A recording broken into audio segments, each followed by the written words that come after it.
ଉପରୁ ହାଲକା ମୁସୁମୁସିଆ ଭିତରୁ ନରମ ପୁରା ରସଭରା ପରସ୍ତ ପରସ୍ତ ମୋଡ଼ି ମୋଡ଼ିକା ଅଟାରେ ତିଆରି ଯେତେ ଇଚ୍ଛା ଖାଇପାରିବେ ଅଧିକା। ଦର୍ଶକ ବନ୍ଧୁ ସମସ୍ତଙ୍କୁ କରୁଛି ମୁଁ ପ୍ରଣିପାତ। ମା ଗେଲୁ ହାଣ୍ଡିଶାଳକୁ ଆପଣମାନଙ୍କୁ ବହୁତ ବହୁତ ସ୍ୱାଗତ। ସବୁଠୁ ସହଜରେ ଅଟାରେ ସୁନ୍ଦର ମିଠା ଆସନ୍ତୁ କରିବା ପ୍ରସ୍ତୁତ।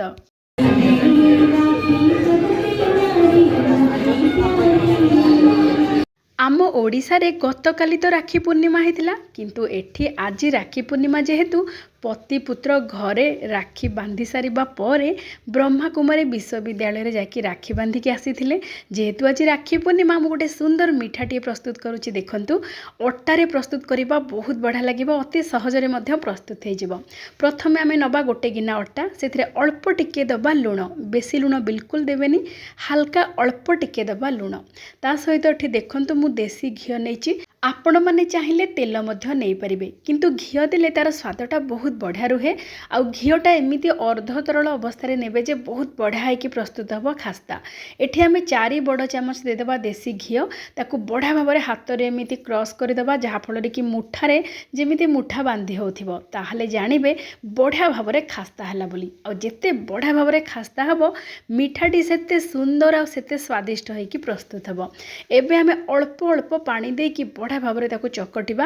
ବେଶୀ ବି ନରମ କରିବେନି କି ବେଶୀ ବି ଟାଣ କରିବେନି, ମିଡ଼ିୟମ୍ ଯେମିତି ହେବ ସେମିତି ବଢ଼ିଆ ଭାବରେ ଚକଟିବେ। ଏଠି ଦେଖନ୍ତୁ ବଢ଼ିଆ ଭାବରେ ଚକଟି ସାରିବା ପରେ ତାକୁ ଆମେ ଘୋଡ଼େଇକି କିଛି ସମୟ ପାଇଁ ରଖିଦେବା, 10ରୁ 15 ମିନିଟ୍ ପାଇଁ। ଏମିତି 10-15 ମିନିଟ୍ ପରେ ଆମେ ଏଇ ଅଟାକୁ ଆଉ ଟିକେ ଚକଟି ଦେବା, ଆଉ ତାପରେ ପ୍ରସ୍ତୁତ କରିବା ଏଥିରେ ମିଠା। ଆଉ ଆଜି ଆମେ ଯେଉଁ ଡିଜାଇନଟା ପ୍ରସ୍ତୁତ କରିବା ବହୁତ ବଢ଼ିଆ ଦେଖାଯିବ, ଆଉ ବନେଇବା ବି ବହୁତ ସହଜ। ଏବେ ଦେଖନ୍ତୁ ଆମେ ସେଇ ଭିତରେ ଶିରା ପ୍ରସ୍ତୁତ କରିଦେବା। ଶିରା ପାଇଁ ମୁଁ ଏଠି ନେଇଛି ଗୋଟେ ଗିନା ଚିନି। ଗୋଟେ ଗିନା ଚିନି ସହିତ ମୁଁ ଏଠି ନେଇଛି ଗୋଟେ ଗିନା ପାଣି। ତା ମାନେ ଯେତିକି ନେବା ଚିନି ଆମେ ସେତିକି ନେବା ପାଣି, ଆଉ ଅଳ୍ପ ଟିକେ ଦେଇଦେବା ହଳଦୀ ଗୁଣ୍ଡ। ବିଲକୁଲ ଫୁଡ଼ କଲର୍ ବ୍ୟବହାର କରିବେନି, ଦେହ ପାଇଁ ବହୁତ ଖରାପ।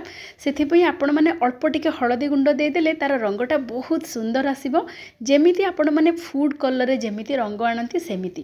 ତାପରେ ଭଲ ବାସ୍ନା ପାଇଁ 4-5ଟା ଗୁଜୁରାତିକୁ ଚୋପା ସହିତ ଛେଚିକି ପକାଇଦେବେ, ଯାହାଫଳରେ ଶିରାର ବାସ୍ନା ବହୁତ ବଢ଼ିଆ ରହିବ। ଏଠି ଦେଖନ୍ତୁ ଚିନି ପାଣି ସହିତ ବଢ଼ିଆ ଭାବରେ ମିଶିଗଲାଣି। ମିଶି ସାରିବା ପରେ ଆଉ 5 ମିନିଟ୍ ପାଇଁ ଫୁଟେଇବା। ବେଶୀ ବି ତାକୁ ଶିରା କରିକି ପ୍ରସ୍ତୁତ କରିବେନି, ହାତରେ ଦେଖିବେ ଯେମିତି ଟିକେ ତେଲ ତେଲ ପରି ଲାଗୁଥିବ ସେଇ ପର୍ଯ୍ୟନ୍ତ ଆପଣମାନେ ଶିରା ପ୍ରସ୍ତୁତ କରିବେ। ତାଠୁ ଅଧିକ ଶିରା ବିଲକୁଲ ପ୍ରସ୍ତୁତ କରିବେନି। ଏଠି ଦେଖନ୍ତୁ ଆମର ପ୍ରସ୍ତୁତ ହେଇଯାଇଛି ଶିରା। ଏମିତି ଚିନି ଶିରା ପ୍ରସ୍ତୁତ ହେଇଗଲା ପରେ ଚୁଲିରୁ କାଢ଼ିକି ତାକୁ ଏମିତି ଘୋଡ଼େଇକି ରଖିବା, ଯାହାଫଳରେ କି ଟିକେ ଗରମ ହେଇକି ରହିବ। ଆଉ ହାଲକା ଗରମ ଶିରାରେ ଆମେ ପକାଇବା ଛାଣି ସାରିବା ପରେ ଯେଉଁ ଅଟାର ପ୍ରସ୍ତୁତ କରିବା। ଏବେ ଦେଖନ୍ତୁ ଅଟାକୁ ଚକଟିବାର 15 ମିନିଟ୍ ହେଇଗଲାଣି, ତାକୁ ଆମେ ଘୋଡ଼େଇକି ରଖିଥିଲେ। ଏବେ ଆଉ ହାଲକା ଟିକେ ଚକଟି ଦେବା। ଏଥିରୁ ଦେଖନ୍ତୁ ଆମେ ଛୋଟ ଛୋଟ ଗୁଳା ବାହାର କରିବା। ଆପଣମାନେ ଯେଉଁ ଏଇ ମିଠାଟି ପ୍ରସ୍ତୁତ କରିବେ ଦେଖିବାକୁ ତ ଖୁବ୍ ସୁନ୍ଦର ଦେଖାଯିବ, ଆଉ ବନେଇବା ବି ବହୁତ ସହଜ, ବିଲକୁଲ କଷ୍ଟ ନୁହଁ। ଏବେ ଦେଖନ୍ତୁ ଆମେ ସବୁ ଗୁଳାକୁ ଗୋଲ କରିକି ଟିକେ ଚେପ୍ଟା କରିକି ରଖିଦେବା। ଏଠି ନେବା 2-3 ବଡ଼ ଚାମଚ ଘିଅ। ଘିଅକୁ ପୁରାପୁରି ତରଳେଇକି ନେବେନି, ଦେଖନ୍ତୁ ଯେମିତି ପୁରା ସେମି ଲିକ୍ୱିଡ଼ ବା ଅର୍ଦ୍ଧ ତରଳ ଅବସ୍ଥାରେ ନେବେ, ବହୁତ ବଢ଼ିଆ ହେଇକି ପ୍ରସ୍ତୁତ ହେବ। ସେଥିରେ ଆମେ ଦେଇଦେବା 1-2 ବଡ଼ ଚାମଚ ଅଟା। ଅଟା ଦେଇକି ଭଲ ଭାବରେ ଗୋଳେଇ ଦେବେ। ଏଠି ଦେଖନ୍ତୁ ଘିଅ ସହିତ ଅଟାକୁ ଗୋଳେଇ ସାରିବା ପରେ ଅଠା ପରି ଯେଉଁ ଦେଖାଯାଉଛି ଏମିତି ଆମେ ପ୍ରସ୍ତୁତ କରିକି ରଖିବା। ଏଇ ଘିଅ ଆଉ ଅଟାର ଘୋଳକୁ ଦେଲେ ବହୁତ ବଢ଼ିଆ ପରସ୍ତ ପରସ୍ତ ହେଇକି ଆସିବ ଆମେ ଯେଉଁ ମିଠାଟି ପ୍ରସ୍ତୁତ କରିବା।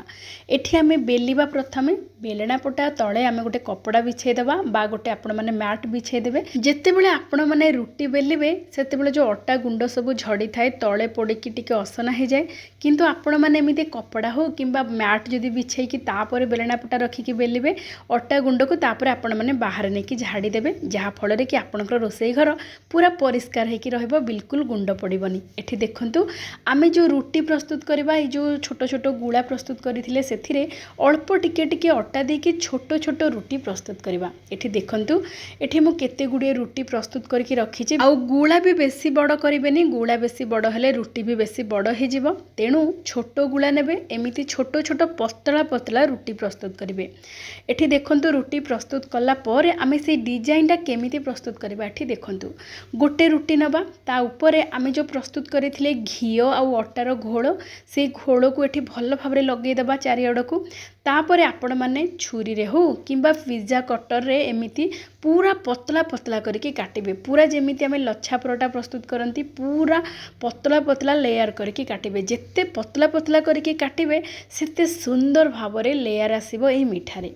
एठी देखंतु तापरे काटी सारिबा परे चारिपट को हल्का टिके पानी लगे देबे, जहा फଳରେ कि खोलिबनी, पूरा लाखिकी रहिबो, पूरा अठा परी काम देबो। पानी जदि आपण माने गोळेकी एमिति गोटे पट मोड़ी मोड़ी की आर पट पर्यंत पळेबे। तापरे ताकू टिके हल्का मोड़ी देबे, जेमिति देखुचंती देखिले तो केते सहज।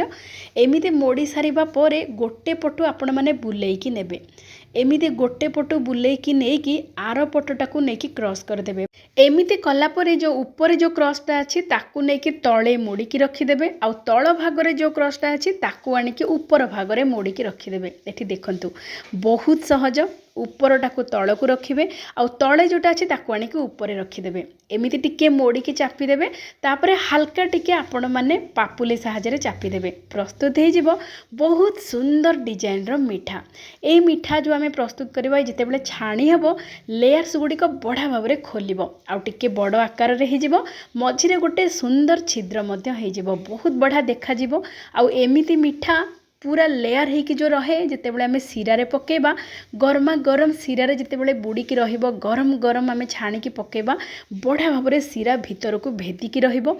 आ मिठाटी बहुत बढा लागिबो। उपरो हल्का रहिबो मुसमुसिया, भितरु पूरा नरम आ पूरा पूरी जुसी रहिबो। एठी देखंतु सेमिति आउ गोटे मिठा मध्ये आमे प्रस्तुत करबा, तार डिजाइन दबा, रुटीटे नबा, ताकू पूरा जो घियो आउ अटार घोल भल भाबरे लगे दबा। एमिति पूरा पतला पतला करके काटिकी गोटे पटु एमिति मोड़ी मोड़ी करके आमे लास्ट पटु को आनिबा, किंतु ता पूर्वरु पानी चारिपटे टिके लगे देथिबे, जहा फଳରେ कि से बिल्कुल आउ खोलिबनी। तापर ताकू हल्का 2-3 थर एमिति हल्का टिके ट्विस्ट करके मोड़ी देबे। मोड़ी सारिबा परे तार ऊपर एमिति क्रॉस करके रखिबे। देखंतु एमिति रखिदेबे। तापर जो ऊपर पटटी को तल पट को मोड़ीबे, आउ तल पट जो अच्छी क्रॉसटा ताकू आनिकी ऊपर पटे मोड़ी देबे।